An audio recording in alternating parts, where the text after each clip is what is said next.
Awesome. Whoops.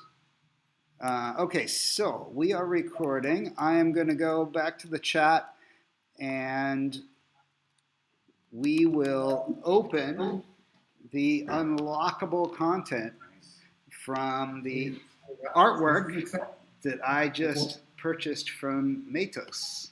All right, so now I'm going to do the screen sharing here. Share screen, application window. Let's see if it comes up. I do admittedly have too many windows open at any given point. I'm just going to do my entire screen. You're not living unless you have too many windows open. And there we go, the infinite regress. There you go, you're making video art. That's infinite. Yeah. That's fun as a video artist. Yes. So Matos, do you see my screen now where we're looking at Forever Falling, Never to Be Caught? Yes? Yeah, Okay, great. Great. So this is the work that I purchased, and so I'm going to click on Reveal Unlockable Content to see what the unlockable content is. So I have to sign in to or approve the unlocking with my MetaMask. And the friendly fox. I actually know what MetaMask is now. Cool. Okay to sign in, yes.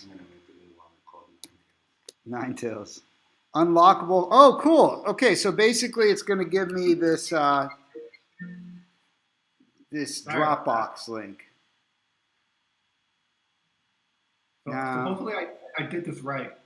Well, we're going to find out. Though, admittedly, I clicked on, I think I clicked on the wrong thing. Let's do it again. Reveal.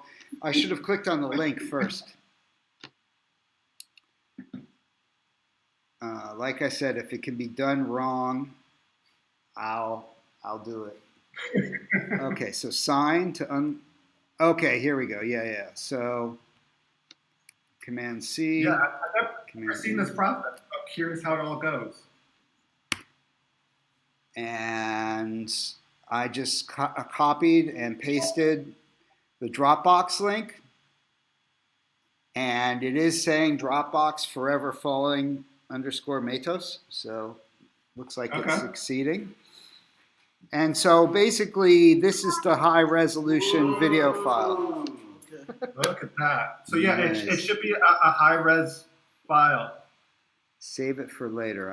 Don't want to Don't give out your details. Yeah.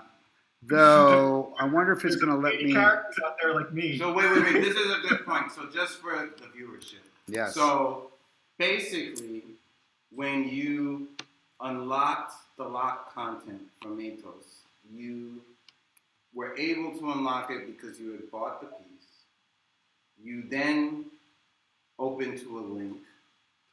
You then copied the link to Dropbox because that is your medium of choice to see the piece, correct? So you could then copy that link and put it on anything that could run this file, right? Yep. And then you went to Dropbox and you opened the piece and we're now going to see the high resolution of that.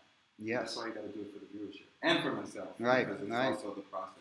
Wow. Yeah. Now, Matos, just to be clear, this is stored under your Dropbox account, right? Yeah, this is stored underneath there, and it's a private folder. See. That I create like a link for the purchaser of the piece. Got it. So right now, since I'm new, I'm trying to research long-term archival of pieces. Yes. So that's one of the things that you have to be aware of and concerned about is that when you make a piece, I give the file, and as far as I know, like you own the file, you own the chain that pertains to this file, but I believe it's also the artist's responsibility to create some sort of repository that in case that file is lost, nothing to do with the chain, because the chain is a permanent repository for that information of your ownership, but the actual piece can't get deleted accidentally by the owner. So if they want that high resolution file, it's important to try to create a space where that file is always available for the owner to download and reuse as they like. So right now I'm researching because although Dropbox is great, if I pass into the great ether, I'll no longer be responsible for my Dropbox. So it's something that I have to do more research and understanding because it's such a new space. Of how do you create an archive that's forever beyond you for your pieces to live?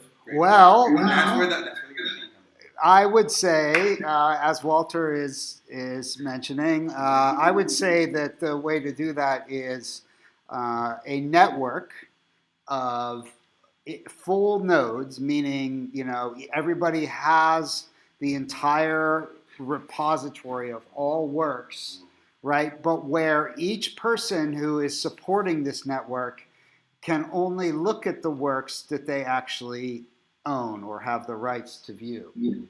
So, more on that later, but that's, to me, that is very doable, and we can just do it together, first on an honor system, because we can build, welcome members, new members to this community of people who are part of this, on a vote basis, right, where one person has to be voted in, a little bit like Clubhouse, I guess, right?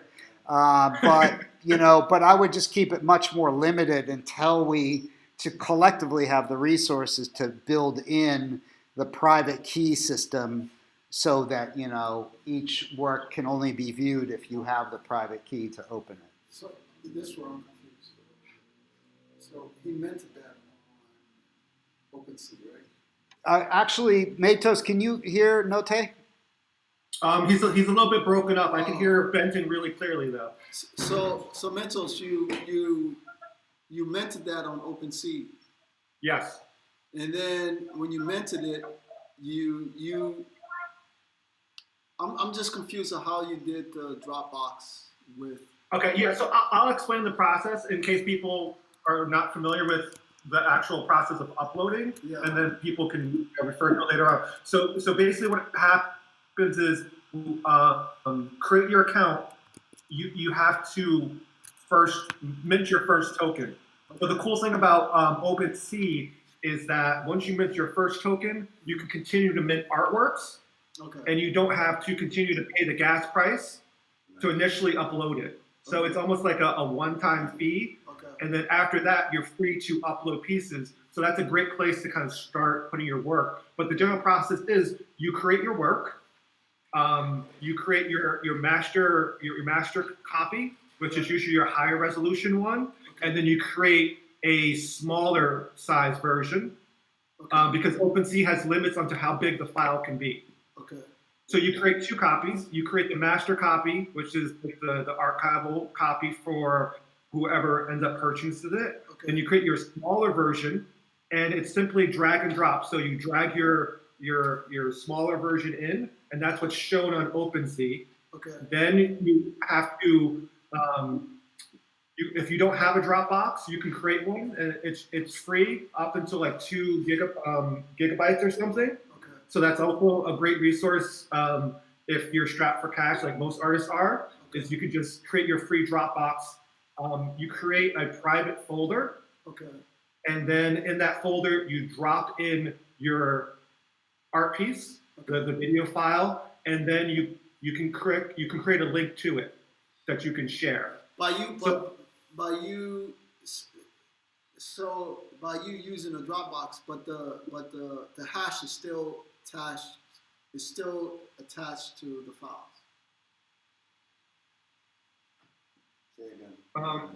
The hash that gives it the authenticity is still like you dropping that file into the Dropbox, right?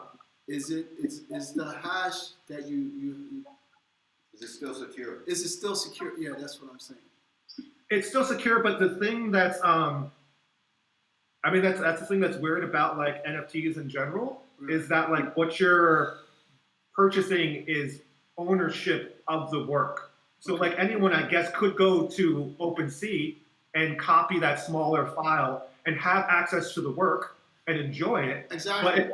Yeah, No, but in order listen. to own it, you have to buy the token. And so what he's getting is it's almost like a bonus. Like the Right. unlockable content is his access to a better quality version on a 4K television if you wanted to, Right. or like a display like that. But what he actually purchases is like the ownership of that piece. And it's not so much that someone had access to the higher quality file. Right. It doesn't detract from his ownership of the piece.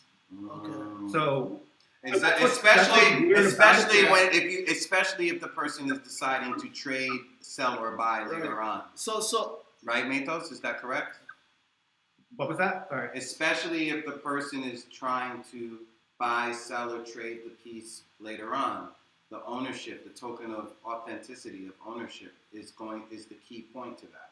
Yeah, and that's what's so unique about this process is that, like, traditionally digital files, what makes them so great is that you can make an exact copy a billion times and it costs nothing. So traditionally people didn't value digital art because in their mind, since you can make perfect copies of it, it's not the same as traditional artwork.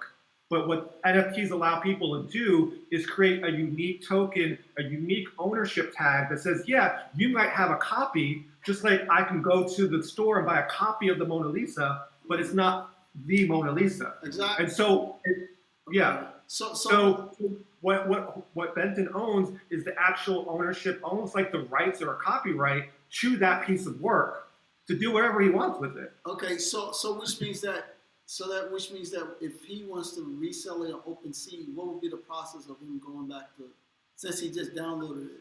Right. Actually, well, I can answer part of that, and then part of it I want to ask you, Matos. Yeah. Like, so just in terms of the mechanics of offering the NFT for sale, I can demonstrate that. So I'm going to share my screen again.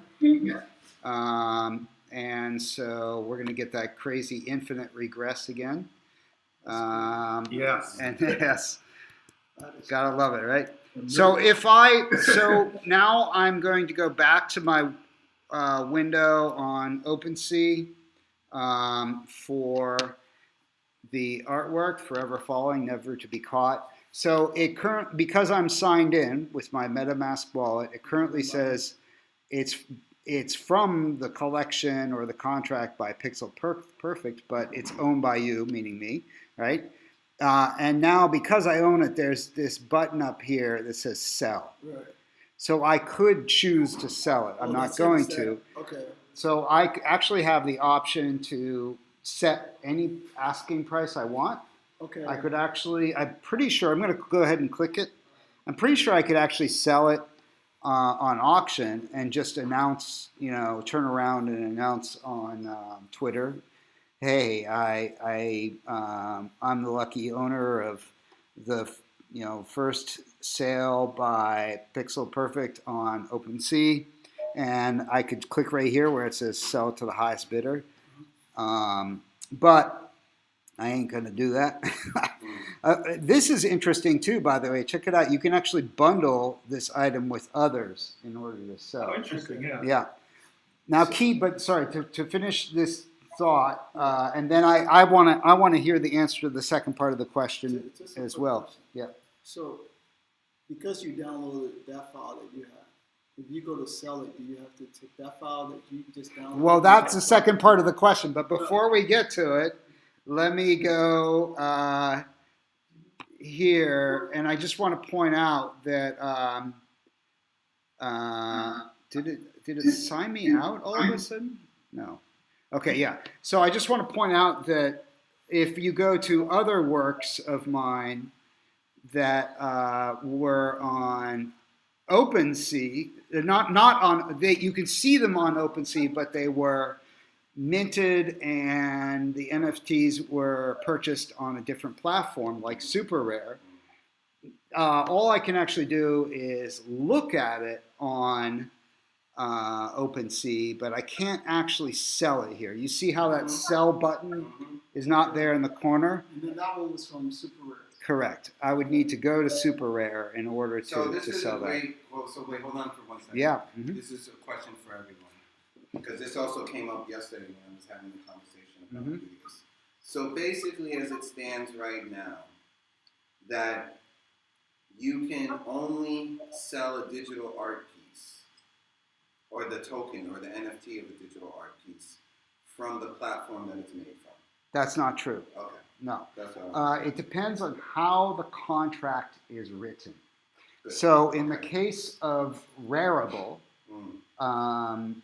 if I owned any Rarible, which I don't, but if we find a Rarible, which I'm not sure I want to go through the process now, Yeah. so try it, but for the moment, just take my word. But basically, you can go here and you can search by collections, but I don't see where. But anyways, basically, if you go to Rarible Works, you can actually buy them there right here on OpenSea or sell them on OpenSea. But what's not clear to me, Walter, is if Rarible will if OpenSea will respect the royalties as the Rarible contract spells them out, right? Now, if I were, again, I'm not going to do this, but if I were to sell Forever Falling, Never to Be Caught, then actually there are royalties built into this. So check it out. Right here, fees. Listing is free, but at the time of the sale, the following fees will be deducted. So OpenSea will get 2.5%, and then Purrfect will, aka Matos, will get 10%. Yeah. So let's say I sell it for 100 ETH. So Yeah. Matos would get 10 ETH, and then OpenSea would get 2.5 ETH. But this reminds me of previous conversations that we've had, and also why I like this way, because the previous conversations we've had is about how do you, right? So let me back it up. In the visual art world as it stands right now, there's no way for artists to get residuals or secondary sales.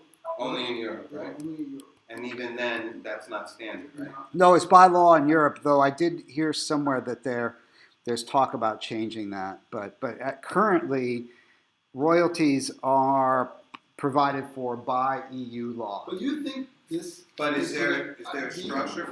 Yeah, there's numbers. Do you think this is going to affect? I really think that this smart contract may affect the real art world. It is going to affect the real art world. That's my point. My point is that now, whether you're represented by an institution or not, that it is built in, no matter what the form of art is, that you're going to get some sort of residual on a secondary or tertiary sale. Yeah. Right? Well, as far as tertiary goes, what we were discussing with Ed Kennedy yesterday is that one of the current problems in this system, Matos, is that let's say I transferred this NFT, the token that represents the ownership of your work, right?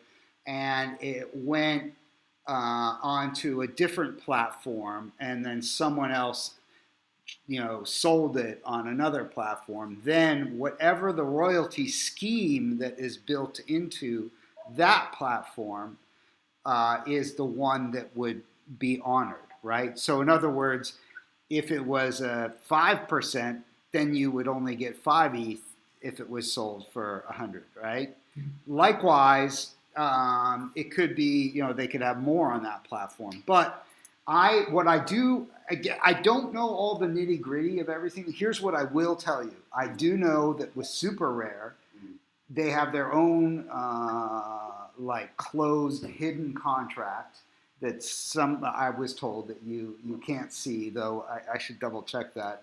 On my long list of things to double check. But basically, apparently, the way it is structured is that certainly at least your secondary sale, you have to offer that on Super Rare. You can't do that on OpenSea. But at some point or somehow that can actually be taken out of super rare, because I can point you to examples of super rare artworks, works that were minted under the super rare contract, and they are a token ID on the super rare contract that you can see right there on OpenSea, super rare, right? But you can actually now buy it on OpenSea. Therefore, therefore the royalty would be the OpenSea royalty. Right? See, I think it's so. I thought about it because of two things. Like as you're setting up not only a platform to mint tokens, you also have to be aware of who you might potentially partner with or want to partner with. Right. Because, not just because of the secondary, tertiary sales, but more importantly, whether you want smart contracts that either have synergy with your partners, right. or the partnership is simply agreeing to abide by your smart Right. contracts. Like it's beyond just about money. It's more about, which comes back to, again, our earlier conversations where we were saying with the chain and why we have partners, not just because of the decentralized storage, but more really because all the partners are agreeing to abide on a certain methodology, which when you're talking about how do you compete against these other platforms, right. Like it's a good way to compete, actually. I'm sorry, you know how my brain works, but it's a good way to compete, right? Because if your platform is able to guarantee to artists not just the secondary sale, but all tertiary sales, and say these are the partners who will also recognize our contract and abide by it, well, now you have a competitive edge. Right. That's true. I think that's where the advantage of all these, a lot of these platforms being built on Ethereum has the advantage. They can actually do that because they're built on Ethereum. If they're not built on Ethereum, then it'll kind of be hard to do that. But if they're all built on Ethereum, they can all come together and agree on if their residual can cross. If they're all built on the same chain. Yeah. Right. Yeah. Agreed. On that note, only yes, but what's emerging is cross-chain technology. So where people can trade from one chain to another. I mean, basically, that's what the DeFi, decentralized finance space, is really developing or building or evolving. Right? Is this ways that chains work with each other? But I guess what I would say is, I'm not. People, I agree with you from an artist's point of view, right? But if I put on my collector hat, some collectors have argued that that the royalties could be a disincentive to participate within a network. Why? I mean, I'm just throwing this out there. So let's say, Matos, next month, like your work is selling for 100 ETH, and I'm like, Matos, I love that piece, but man, I could really use 100 ETH. And so,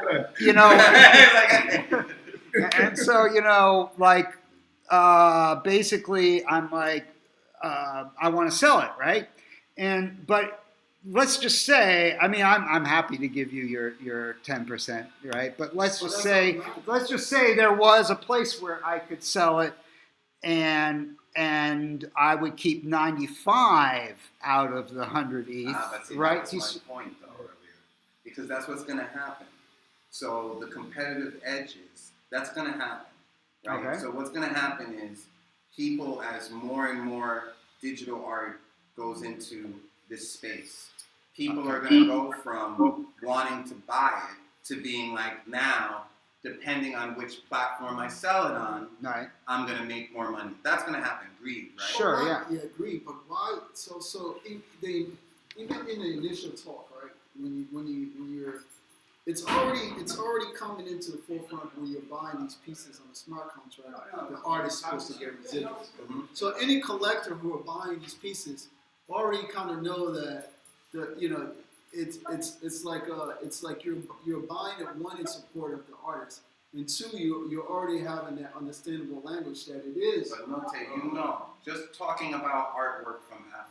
Right. Perfect example. Right. Artist is never recognized. That's true. Artist never gets money from secondary, tertiary sales, right? True. Alive or dead. Yeah. Why? Not because it happens that way. Because collectors, which is a good point, collectors think differently from us. No, and not even I'm saying artists, I mean like people. But Walter, that's what I'm saying. I think that's an old mindset. I think if when people start saying that art is art, for me personally, like even as an artist, but even if I was a collector, I realized that art is something that's very special from any other thing that you purchase out there, right? Like it's not like you're just building a television. Like he took his time. I take my time. Benton take like there's time in creating something that you can never ever get, right? So for generations, it's been the wealthy controlling this because they had the funds to buy the work, and then it's as an artist age and the more work they create, they establish a name based off that artist establishing his name in creating work. The value increases. So why would you not give an artist a small percentage of that in the long run? Greed.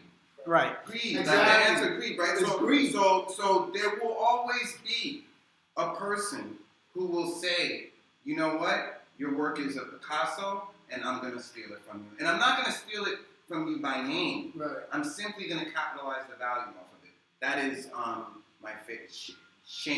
Jack Shaman. That is like many people who, and to be fair, he's invested in artists, right? In black artists, right? To give him some credit. But like the reality is still that I don't need to take your name.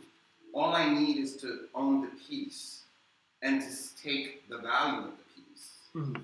That's all that I need. In effect, to take what you just described, the time, the talent, the passion of that human, right? I don't even need to take the name. I just need to take the value of the piece. Right. I need to wait till you die. How many galleries have waited until an artist died and then sold Basquiat? Rampantly sold their work for multi-million dollars. How many galleries and institutions have done that? So my point is, you said the word, when you said collector, right? That's like the key word. Because yes, a collector is going to think that way and say, which platform is most advantageous for me? Christie's, Sotheby's, right? An artist, however, is not going to necessarily think that way, right? Because they're creating it, right? Mm-hmm. And a buyer, I'll say, like which is a regular person who just, I like the work, I appreciate the person, is not going to think that way. When somebody's buying for appreciation because I appreciate what you do, the narrative, it's a totally different way of buying, dude. Right? Than when a collector buys, because a collector buys like a stock buyer, right? The appreciation of the value. How do I make it go up more? And that's where I'm saying the advantage to what you just brought up is, if you're creating a network of groups, let's say, because I don't like galleries or institutions, who will collectively agree to store, right, the files, right? Because it's in all of our interests that they're stored equitably, right? And collectively agree to honor certain aspects of the smart contract, if not entirely, which is that beyond the second sale, right, every time there's a sale, that the artists and or communities that are connected to that sale are getting the benefit. Right. And if you have that established as an individual group and as a network of groups, you don't think that everybody is going to go to those particular platforms and buy. You don't think, first of all, you don't think the artists are going to be like, that's how you beat Christie's and Sotheby's. Yeah. That's how you beat them. Yeah. Because Christie and Sotheby's is very particular in how they're doing it, right? The $60 million sale that you just said, right? Yeah. They're banking on that collector's mindset of being like, that guy spent 13 plus years making digital art before it even became a thing. So he's established provenance, right? Which is why it sold for $69 million. Right.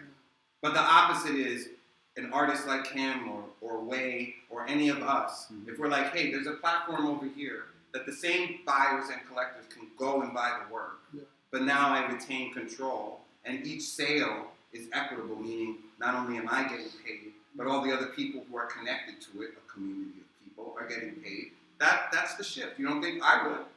Right. Well, honestly, bottom line, we do have to all survive in a capitalist, basically the world is capitalist, right?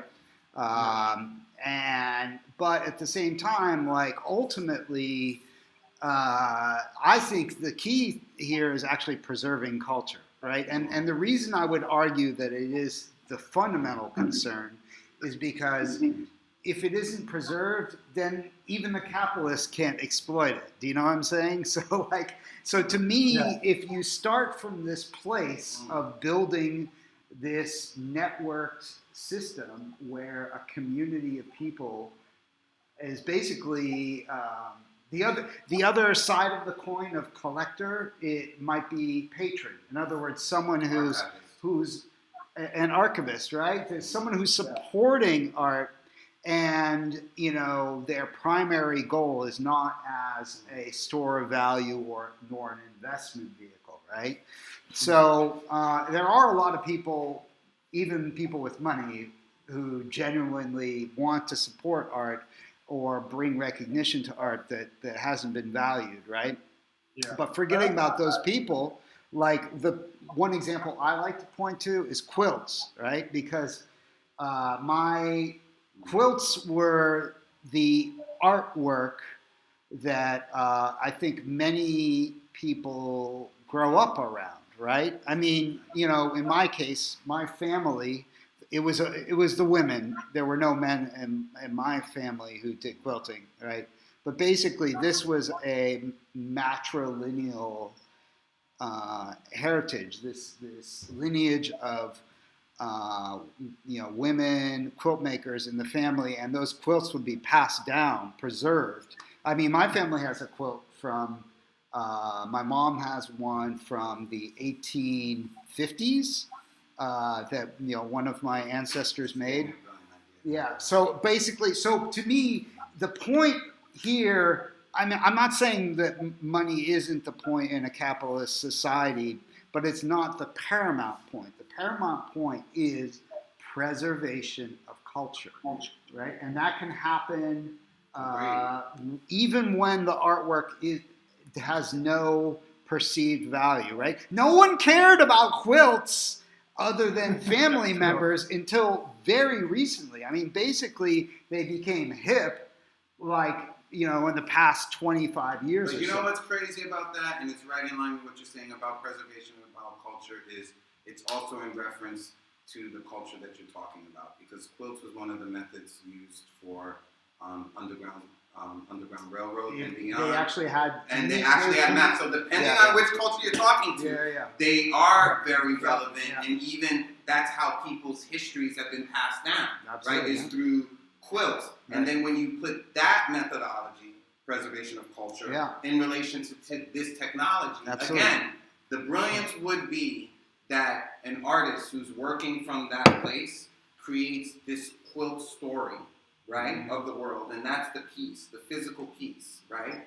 Then the NFTs are then created, I literally just said this, the NFTs are created around that quilt, right? Yeah. Because again, it's not about necessarily owning the piece. Right. It's also about preserving the culture. Yeah. So, I think that's a really good idea.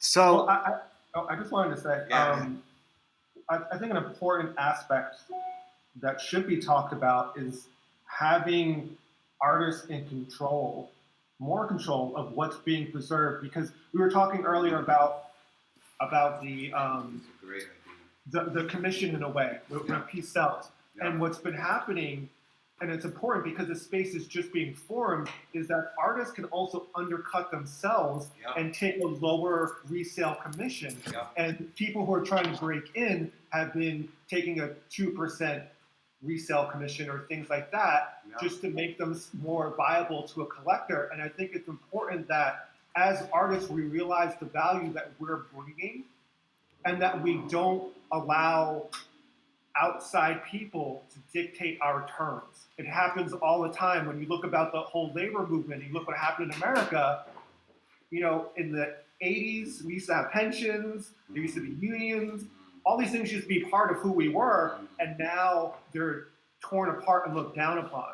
And as new people on this platform, we have to make sure that we set those terms and we don't allow people to undercut us and be like, oh, guess what? Well, we're going to get rid of those benefits that brought you to these platforms to begin with. Realizing that if we are creating, preservation, that we're not letting outsiders tell us what is important to preserve. The most important preservers of culture are the people who create the culture. You know how radical that is? Because history is always written by the winners. So, well, now, in this case, it would be history actually being written by the people or the artists. But that's why it's so fragile, is that people don't realize how historic this moment is and how much power they have at this moment. And once more people come in, there's a sense of a gold rush.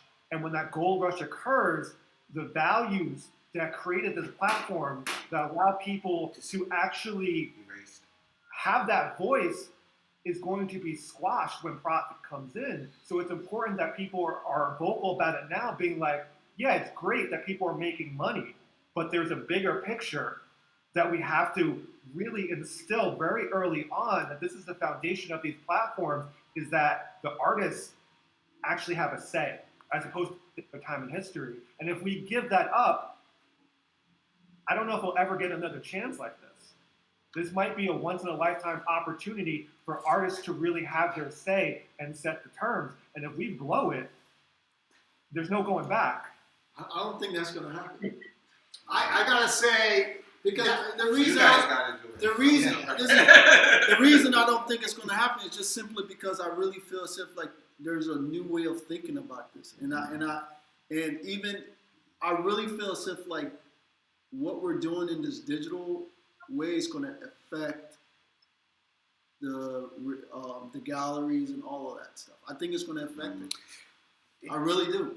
I agree. Because it's a mindset. It's all a mindset. It's like, I think with residuals and all that, it didn't really affect your bottom line that much. No, it doesn't. And I would add to that two things, Noté. One is that because we used to have these arguments in this forum called Art Decentralized, which was, basically a group of people who included some of the Rare Pepe Wallet crew. And one thing that they said is that they didn't believe in the royalties or the droit de suite because they felt that people might subvert that just by transferring the token outside of that system, right? So an example would be, right, Walter, I want to buy, something from you in your collection, and collectively we decide, oh, that artist doesn't deserve that royalty. Not that we would do that, but let's just say, for an example, and what I could do is I could just say, Walter, I'll just send you the ether outside of it, and then would you just transfer it to me as if it's a gift, right? So that's more or less their argument. You can stop that if that's in the smart contract. Well, okay, but their point was only, and I respect that they raised this concern, right? But my argument is that I felt that people generally would not do this, right? Not that people will always do the right thing. We certainly know that's not the case, but it's actually, for those who are guilty, who are greedy, it's actually in your interest to see that number keep going up, right? So we want to see that record, right, that I paid you 100 ETH, right? Because then when I turn around, I'm going to sell it for 200 ETH, right? And then in that scheme of things like, actually I just, sold it for 200 ETH, right? So I made 100 ETH, and then,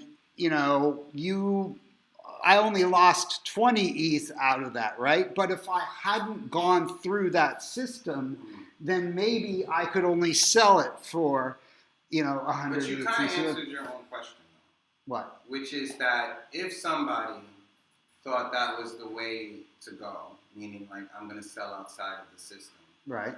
What you lose is you lose your ownership authentication, right? Yeah, right. What you lose is you lose the ledger of the blockchain, which records all the transactions that are happening. You lose those things. So what you effectively lose is any possibility of a resale in that network, right? Absolutely. You could actually have it entirely taken from you. I mean, that's the other thing. Yeah, We're seeing depending on the agreement, right? If you are caught selling outside of the network, that's right. Your singular token no longer has value. We're seeing repatriation of artworks that were sold under duress, for example, by, say in Europe during Nazi Germany, So there's things that I think that are, again, I think where it's interesting is how this conversation is around the smart contracts, right? So I think one of the things that's interesting for me as I'm thinking about for Andrew Freedman is one,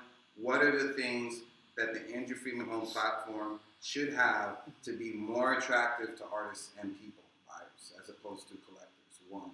And then two, what is the things that should be in the smart contracts that artists want to see, right? So that they're secure. And that also give me the criteria on who's going to be a partner, right? Because that's what we're talking about with the smart contracts, right? I know I want partners that are going to follow these rules that we're talking about, right? So if that's not a MoMA or Christie's or a Sotheby's, guess what? That's not my partner, right?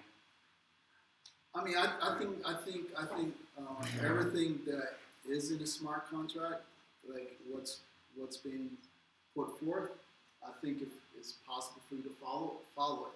Where if an artist sells something, the artist get percentage, you get percentage. Resale, same thing down the line, same thing. And that's that. Like you said, people are going to be greedy, But what's important is that what you said earlier. If someone tries to do that, the way you said it, it's like, no, you can't resell that. That is invalid. You avoided your chance to resell by trying to undercut the value of the work or the artist's work. And I think that's the integrity that needs to be laid down. Once that integrity is laid down, everyone follows that. I think it's going to be fine.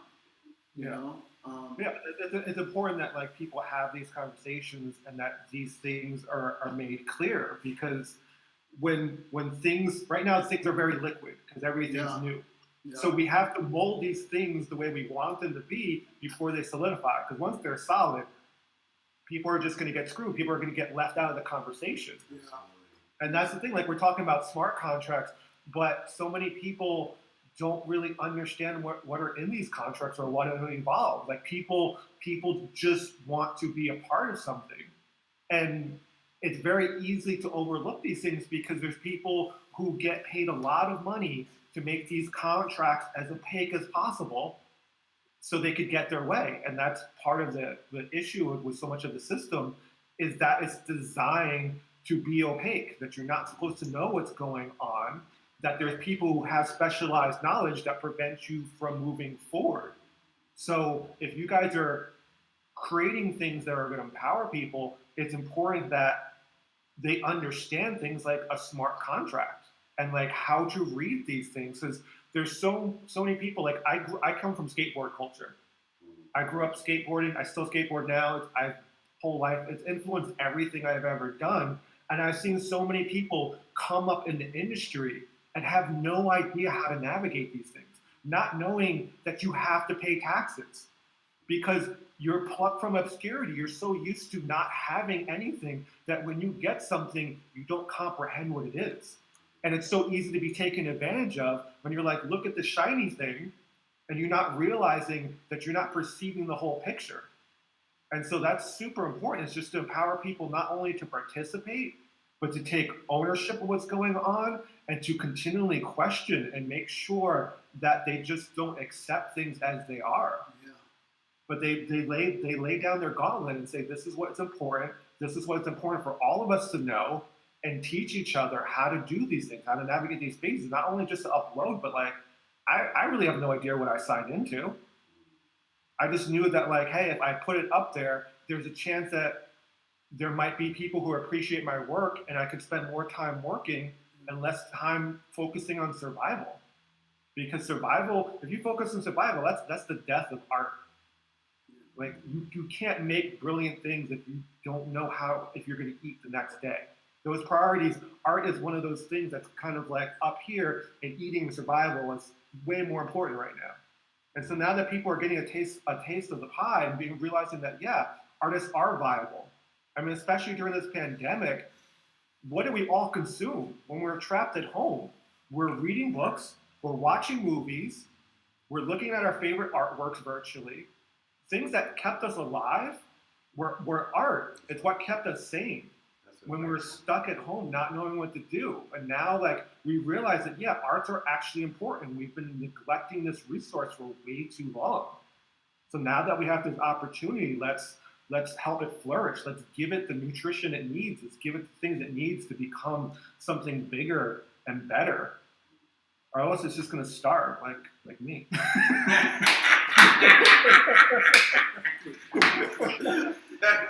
On that note, I'm going to propose that we look at the artwork, Forever Falling, and wrap this up.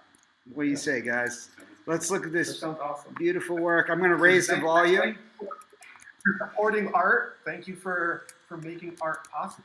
Well, thank you for making the Yeah, art. we wouldn't be having a conversation without the art.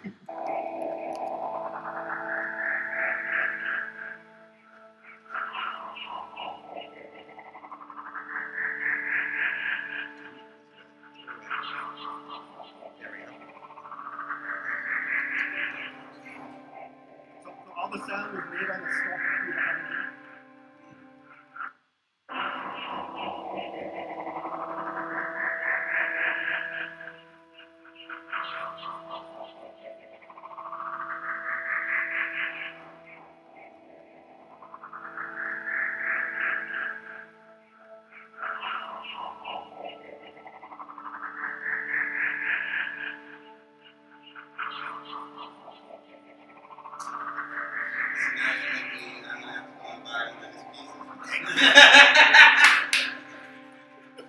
The more the merrier.